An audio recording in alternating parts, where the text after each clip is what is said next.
एक बार भगवान विष्णु जी शेषनाग पर बैठे बैठे बोर हो गए और उन्होंने धरती पर घूमकर आने का विचार मन में किया।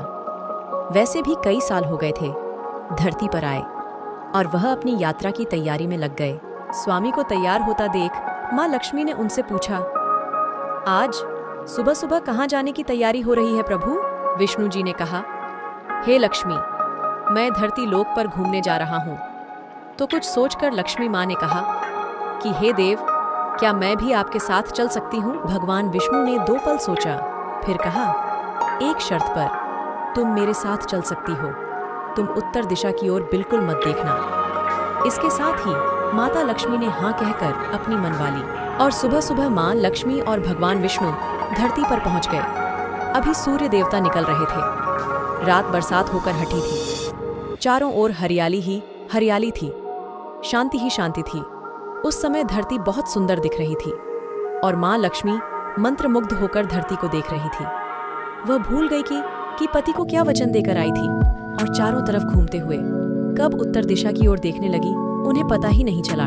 उत्तर दिशा में माँ लक्ष्मी को एक बहुत ही सुंदर बगीचा नजर आया और उस दिशा से बहुत भीनी भीनी खुशबू आ रही थी। बहुत ही सुंदर सुंदर फूल खिले हुए थे और एक बहुत सुंदर फूलों का बगीचा था। माँ लक्ष्मी बिना सोचे समझे उसमें से एक फूल तोड़ लाई। लेकिन यह क्या? माँ लक्ष्मी जब विष्णु जी के पास वापस आई तो भगवान विष्णु के आंखों में आंसू थे और भगवान विष्णु ने माँ लक्ष्मी से कहा कि किसी से भी बिना पूछे उसकी चीज लेनी नहीं चाहिए और साथ ही उनका वचन भी याद दिलाया। माँ लक्ष्मी को अपनी भूल का पता चला तो उन्होंने भगवान विष्णु से माफी मांगी। विष्णु जी ने कहा, तुमने जो भूल की है तुम्हें उसकी सजा जरूर मिलेगी। जिस मालिक के बगीचे से तुम ये फूल तोड़कर लाई हो, यह एक प्रकार की चोरी है। इसलिए अब तुम माली के घर नौकर बनकर रहोगी। उसके बाद मैं तुम्हें बैकुंठ में वापस बुलाऊंगा। माँ लक्ष्मी ने चुपचाप सर हिलाकर हाँ कर दी। आजकल की लक्ष्मी थोड़ी थी और माँ लक्ष्मी एक गरीब औरत का रूप धारण कर जब माधव के झोपड़े में गई तो माधव ने पूछा, बहन तुम कौन हो और इस समय तुम्हें क्या चाहिए? तब माँ लक्ष्मी ने कहा, मैं एक गरीब औरत हूँ। मैंने कई दिनों से खाना भी नहीं खाया है।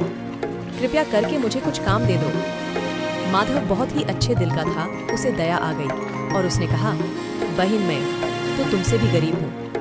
मेरी एक बीवी, 2 बेटे और 3 बेटियां हैं। हम सभी उस खेत में काम करके किसी तरह गुजारा करते हैं। माधव ने कहा, मेरी कमाई से मेरा घर मुश्किल से चलता है। फिर भी अगर मेरी 3 की जगह 4 बेटियां होती तो भी मैं उनका भार उठाता।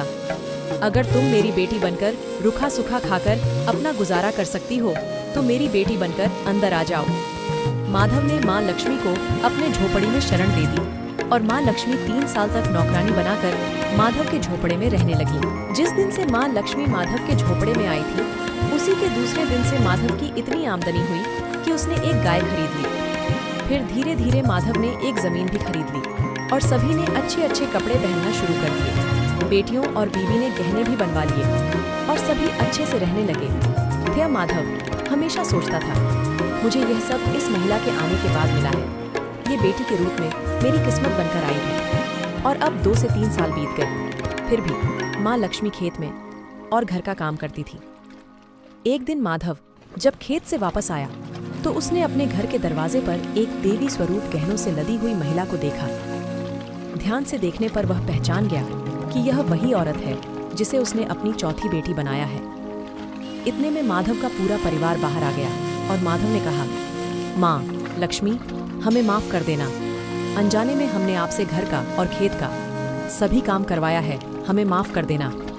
इस पर माँ लक्ष्मी ने कहा, माधव तुम एक बहुत ही अच्छे दिल के व्यक्ति हो।